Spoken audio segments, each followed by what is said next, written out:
Hi, everyone, and welcome back to the Those Coffee People podcast, coming to you from Medellin, Colombia. In this show, we connect coffee origin with destination and bring along some stories that go with it. I'm your host, Louise, and today we're diving into a question I think a lot of people wonder about. How do we make good coffee something that everyone can enjoy? My guest today is Jacob, the founder of Cottonwood Coffee. Jacob started out as an organic vegetable farmer and is now running a roastery. And his mission is to bring high quality coffee accessible for the everyday coffee drinker. Jacob, welcome to the show. Yeah, thank you so much. Just a real privilege to be here. I'm looking forward to our conversation. Yes, me too. Me too. So before we talk coffee, I want to go back a little bit in time, founding Cottonwood Coffee. Yeah, so I think it's a somewhat interesting story because it talks about both industries, farming and coffee.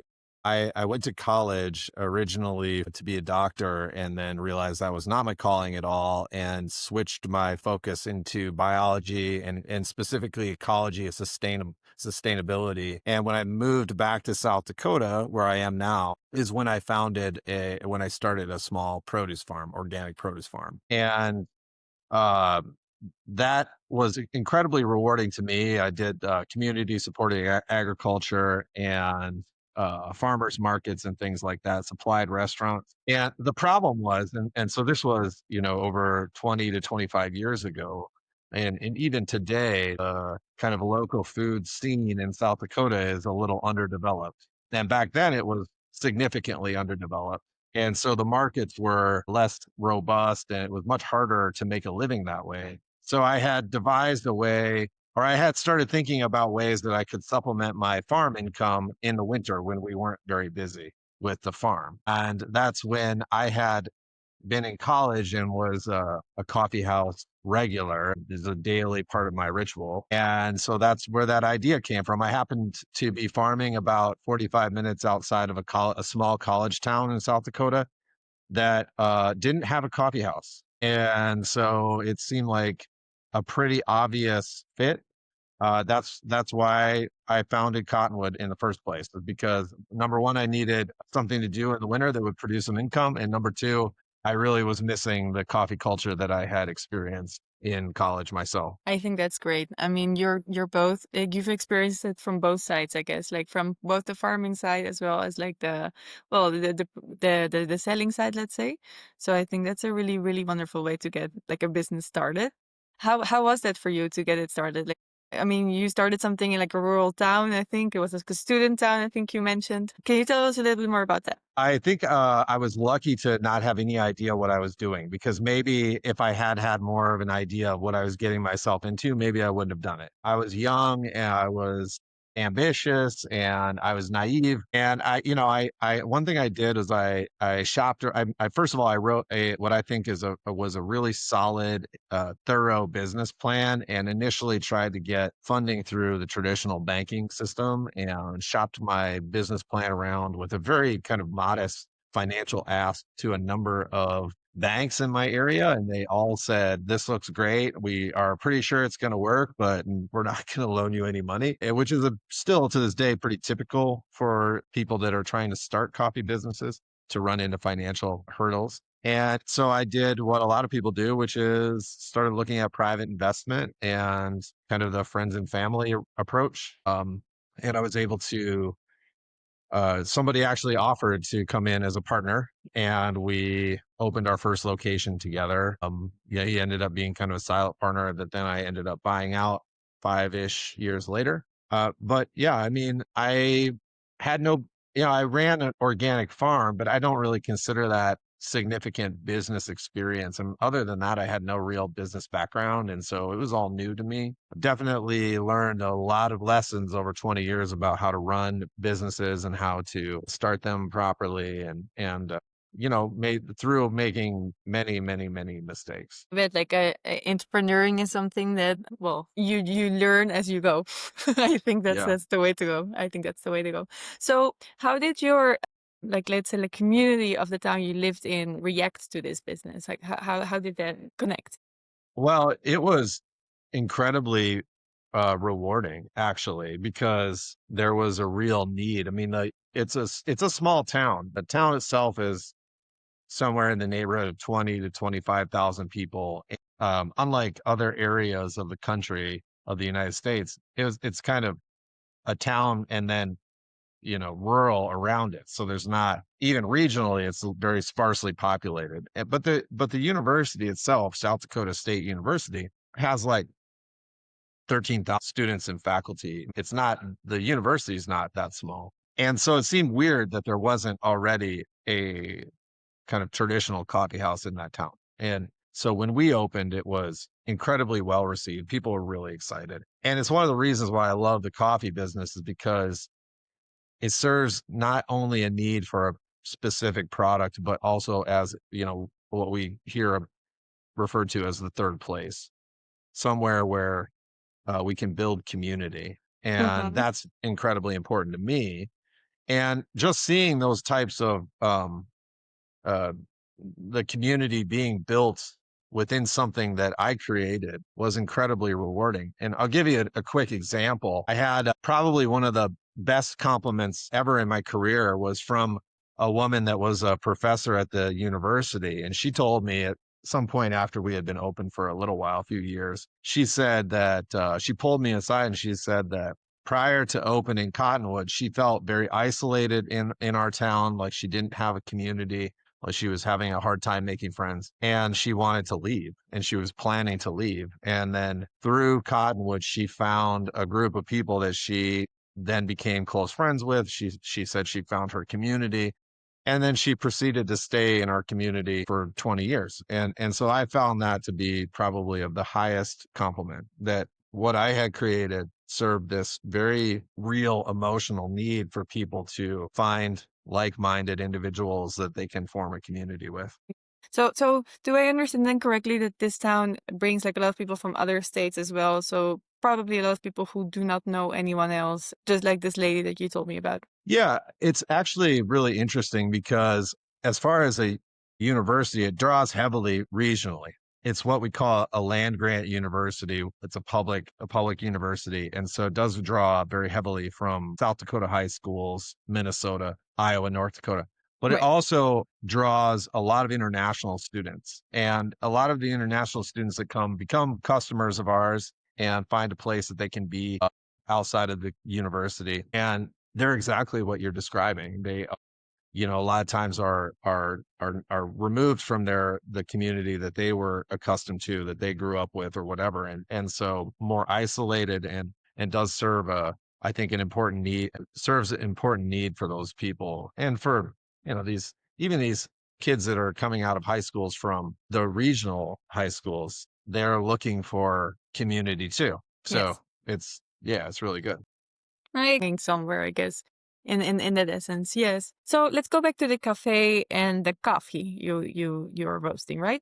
So, well, you've been in the business for quite some time now. I mean, you started as a farmer and then grew into coffee. So, your mission is basically to bring good coffee to everyone, right? What Yeah. is good coffee to you? What does it mean to you? Well, that's a great question. And that, I draw from a couple other, we call it industry examples. And one is American craft beer microbreweries. And the other one is just art in general. And to answer your question, it's very subjective what people think of as good coffee. And, we're blessed with just an unbelievable variety of experiences when drinking coffee. And so what is good is a little tricky to define. It's cultural, it's regional, it's contextual. And I think of art, and I remember in college, I don't have a very artistic background, and I took an art history class, and it was kind of profound for me to get exposed to the thought process behind how we examine art. This is not something that I had grown up with. And one thing that really sticks with me is this idea that there is a ton to know about art. Again, contextual, historical, technique, all that sort of stuff. But at the end of the day, it really matters just how you feel about it. And that very personal relationship with it is probably the most important thing. And we like to say, you can look at a painting or a piece of art, and you don't have to have any experience in art whatsoever. You can say, I like that or I don't like that. I love that. I'm okay. I'm neutral, whatever. You can have that everyone is entitled to that reaction, to their own personal reaction that does not need to be justified. And I think the same way about coffee. You can drink coffee and you can say, yeah, I love this. I hate this. I'm indifferent. And you don't need to understand anything else about it. You don't need to understand where it was grown, how it was roasted, the processing type. You don't need to understand any of that. Now, if you want to, that's going to deepen your relationship with it. And I think that's great. But I'm very interested in making sure that people don't feel like they need to have an art history background to say whether they like a painting or not in the coffee context. And so we're in this kind of interplay with our customers where we're not, a lot of our customers in rural South Dakota had grown up drinking very bad coffee. And I'm not interested in replicating that. I'm interested in moving them into what I consider a higher quality experience. So I am trying to move the market, so to speak. But at the same time, I'm very cognizant, very sensitive to my market's reaction to that.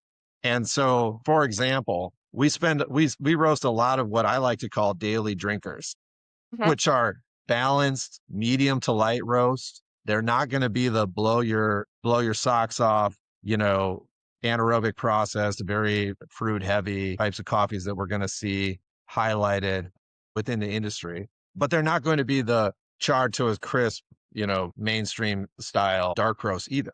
And so that's where we're finding a lot of the traction in moving people into a better quality of coffee. Just in that kind of, it's not sexy, but it's solid, it's balanced. They start to be able to see the complexity that's available in coffee. They don't add cream and sugar.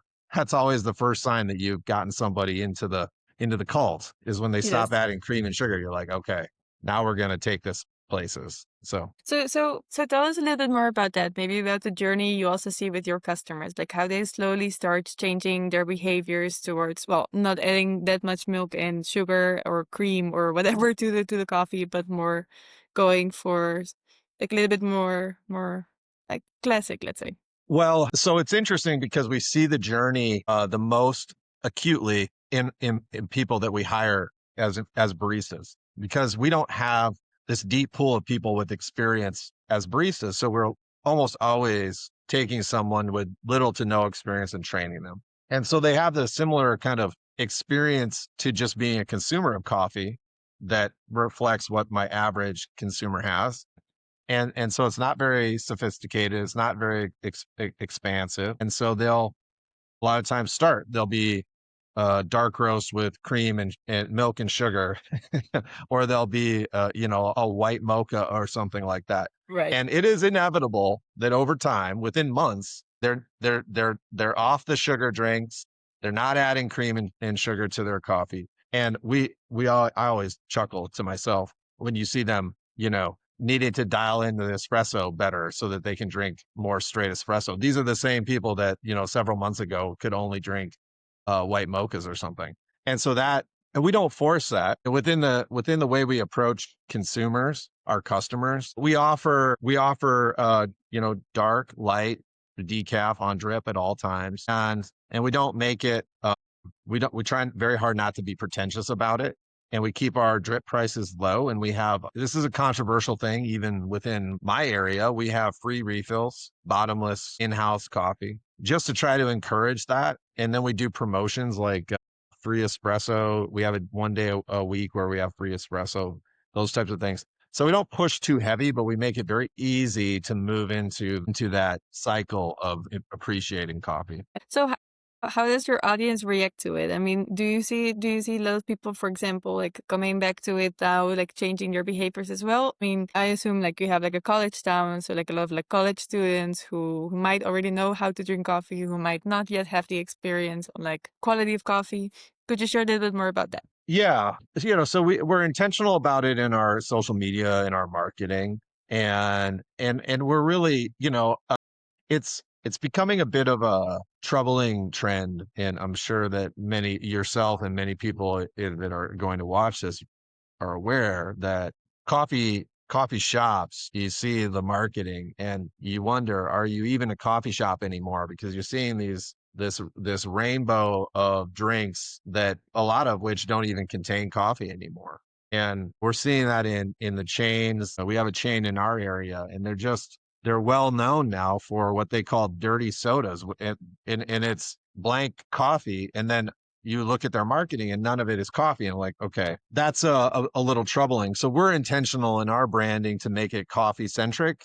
And, and I think that there's as much as we're trying to make it accessible, there's also kind of a coolness to coffee and to the kind of traditional coffee house aesthetic. And the even going back into decades and or longer, where coffee houses were these intellectual hubs, and where philosophers and authors sat around and talked about high-minded topics. I mean, we like that kind of leaning heavily into that third place, and that's lotus infused blah blah blah doesn't really fit with that concept. Right. Dark or not dark, black coffee does. And so we kind of lean into that into our marketing without being, it's always been important to me not to dictate how customers should be or how they should think, but we are always leaving the door open to what we think is going to be a more rewarding experience for them. So it's actually a very interesting point, and it also brings me to another question. Me, I'm right now in Colombia, right, at origin of one of the origins of the coffee. And you are right now at destination. So you're using basically some knowledge perhaps on what your customers love and want to enjoy. But is there perhaps something you're missing from origin or something that would help you tell this story to others to also educate them in that way? Well, I think that we don't want to, there's a lot of emphasis on the newest and coolest, most exclusive green coffee coming out of origin from a variety of origins. So there's a lot of emphasis on new processing types, and I think that I'm so thankful that there is what I would call a cutting edge of in the green coffee world, that there are people that are experimenting with varietals that are going to be resilient as we experience climate change, for example, that we have people out there that are experimenting with different processing types and all sorts of different. I find that to be fascinating and so valuable to us as an industry. And then I don't want to get lost trying to find that kind of middle of the road approachable coffee that is not going to make anybody, a nerd in the coffee industry, get super excited, but that is very kind of approachable and entry level for my consumer base, which I think is represented broadly across the US, for example. So it's like, okay, so we have bad coffee and we have amazing coffee that's exclusive and cool, and then there's got to be a middle. And it's like, I mean, we've entered roasting competitions. We've carried our own high end, more exclusive. I mean, we're just huge fans of coffee from Yemen. I love coffee from Yemen. It's so complex and unique from most of the other origins. And so, we carry that because I love it and some of my customers love it. But we really focus on that kind of middle, and that middle doesn't have to be overlooked. It doesn't have to be C market coffee, and it doesn't have to be, the cup of excellence, and we're having to bid aggressively at auction for it. So I don't want to neglect the middle is where I'm going. So let's say when we're talking about the middle, then the people in the middle who not bad coffee, not like the high SEA scores, let's say, but just the middle, the average people who want a good everyday coffee, etc. Is there anything you would for example, from origin, kind of an information kind of thing, such as information about farmers or something else that can help you educate these customers on the coffees they drink? Yeah. So we, and you and I spoke previously about something that my company, an approach that we take. And I have a couple bags of coffee here, so I think maybe I can show them. And so this is what our branding looks like, and these are some flavor notes, but this one, for example, is caramel, cane sugar, and lime. And then I have another one. This is our dark roast. This one is rich body, mellow, and balanced. Those aren't even really flavor notes. And those are just a couple examples I grabbed off the shelf. Hopefully it expresses properly this idea that we don't want to confuse our customer by using, I'm a Q grader, so I'm familiar with the flavor wheel and I know all of the terminology, and I could get very hyper specific in the tasting notes for coffee, but I don't find that serves my customer well Yes. because they don't know the difference between stone fruit and necessarily the difference between, say, blueberry and blackberry. That's pretty nuanced, for example. Right. And so we could say stone fruit. And now I need to think about, does my average consumer know what a stone fruit is? Does that resonate with them? And I think it probably does, but that's not common language in the Midwest to say, yeah, I went to the grocery store and I bought some stone fruit. Like nobody says that. So part of my job is to make sure that the way I'm describing my coffee is something that can be relatable and yet accurate. Like, I don't want to say just a bunch of nonsense just for the sake that I don't confuse people. Like, I want them to have the access to, the classic example over the last few decades of coffee is that a naturally processed Ethiopia has the flavor note of blueberry. Like, that's something that most people that have been exposed to coffee have experienced. And a lot of people in my world that are new to the more sophisticated levels of coffee, it's like this mind-blowing thing to them. They're like, oh my gosh, you can taste blueberry in this coffee. Right. That's a gateway. That's quite frankly, that's a gateway. So basically what you're doing is you're translating, okay, like I have all this information, I know what these flavors mean, I know everything about this, but what is a common language that my customers also Yes. use that I can make them understand, like educate them a little bit on those flavors to make sure that they understand what they're tasting perhaps and can also analyze this. Oh, I like that. I think I Yeah. think Yeah. Yeah, that's exactly right. And it's deliberate and it's intentional and it's thoughtful. And yes. it's not, we could get away with not putting any notes whatsoever, but I think that again, we're not a commodity. Because we're trying to serve the middle doesn't make us commodity. It doesn't make us low end. Like, I think that my specific expertise as a roaster is to get the maximum value out of. I feel so privileged to be able to take the crop of a farmer or a collective of farmers that I think has the maximum potential and then see how much of that potential I can extract. And I see that as the farmer hands the product to me, and as a farmer I know what that entails. And then it can only be less good as the roaster does their best job, as the barista does their best job. And so recognizing that, try to make that delta as small as possible. So when I'm entrusted with a green coffee, I do everything I can to bring every ounce of quality out of it that I can. And then I train my staff to do the same with the coffee that we've roasted. And I think that that's our responsibility. Yes. And I think that just because that we are looking at what might be called a mid-range coffee doesn't mean that it should be treated with disdain or as an afterthought, or that a consumer that is going to come in for a medium roast, that they're not interested in. What we see a lot is that they need to be given permission to be interested. And once they are, then they start becoming interested in a deeper, more complex relationship. And then they become interested in how is this coffee grown? Where is it grown? By who? At what elevation? What is the processing? What is this whole coffee thing about? And then, but that's the gateway. Right. And we don't try to force that on them and say, hey, if you're not thinking about elevation as part of your coffee experience, you just don't know what you're doing. Like, that's not our approach. So I like that. Like this is basically the feedback you've also received from your clients that slowly but surely they start asking more questions. They start becoming more curious about the coffees, also its origins, and basically like the story behind those farmers, behind the. Yeah. Yeah. And so, for example, all of the information that one might find in a high-end coffee roastery is available to our customer. And we don't buy a commodity coffee. We buy coffee that has a terroir and traceability. Right.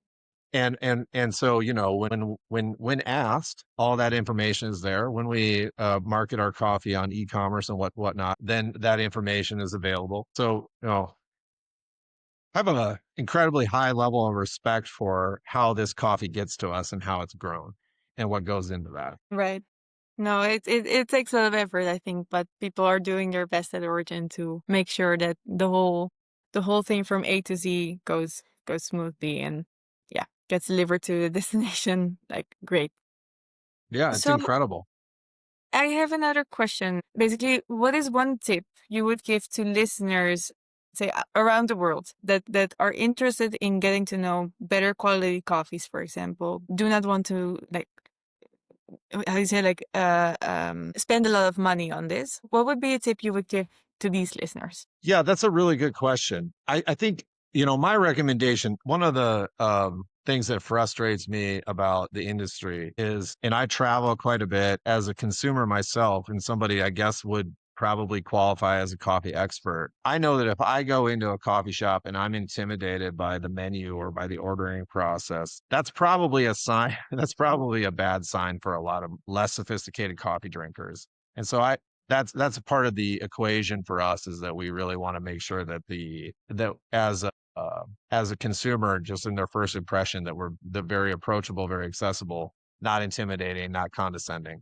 And as a consumer, to your point, to your question, I would just find those places. I would take the chance. I would take the chance, and and if you're not already somebody that goes out of their way to find a high quality roaster driven coffee shop model, I would try it. I would find one and I would try it. And if it feels off-putting or uncomfortable, try a different one, because I'm not alone in my desire to reach what we call average coffee drinkers. I'm not alone. And I think it's becoming an increasing priority for roasters and shops to figure out how to tap into, instead of trying to win a bigger piece of the existing pie, how to make the pie bigger. And I've always felt that my competition is the mass produced coffee on the grocery store shelf or at the gas station or at the drive through of a big corporate chain, not the other independent person down the street. And to do that, we need to take cues from the microbrew beer industry, collaborate. And we also need to keep a focus on being accessible. And so my recommendation to a consumer that this is interesting to is just keep trying until you find that. You will find somebody that is doing what we do, that is going to embrace your interest and point you in the right direction. And they're out there. They're everywhere. So if you run into a bad one, don't lose hope. And those places are probably great. They are just taking a different direction. And that's fine. And I'm not trying to denigrate them. I'm just saying, for the type of consumer you're talking about, keep looking until you find somebody like me. There's a lot of us out there. Oh, that's great advice. I totally agree. So before we start wrapping up this session of today, is there anything else you'd like to share with the community? I remember in the time of COVID when there was a lot of like, hey, remember to be patient with your local retail establishments and food and beverage companies. And I think that was very important. I think that a lot of people, certainly in the industry, we all know this, but a lot of even consumers starting to understand that times are tough for us, especially with the cost of green coffee being so volatile and so historically high. Times are tough. We're being forced into price increases. It's a wild time. And so I would hope that that's taken into consideration, as a lot of well-intentioned owner operators are trying to navigate this chaotic time. We're generally speaking not greedy corporate types that are looking for ways to gouge our customer. We're trying to do the best job that we can imagine and serve both from origin all the way to consumer, and do that in the most appropriate, ethical, and sustainable way, sustainable environmentally and sustainable economically. And so our industry needs a little grace right now as we try to navigate that. Jacob, thank you so much for joining us and for taking your time for this conversation. I really enjoyed talking to you. And yeah, well, to the listeners, thank you very much for listening. And until next time. Thank you.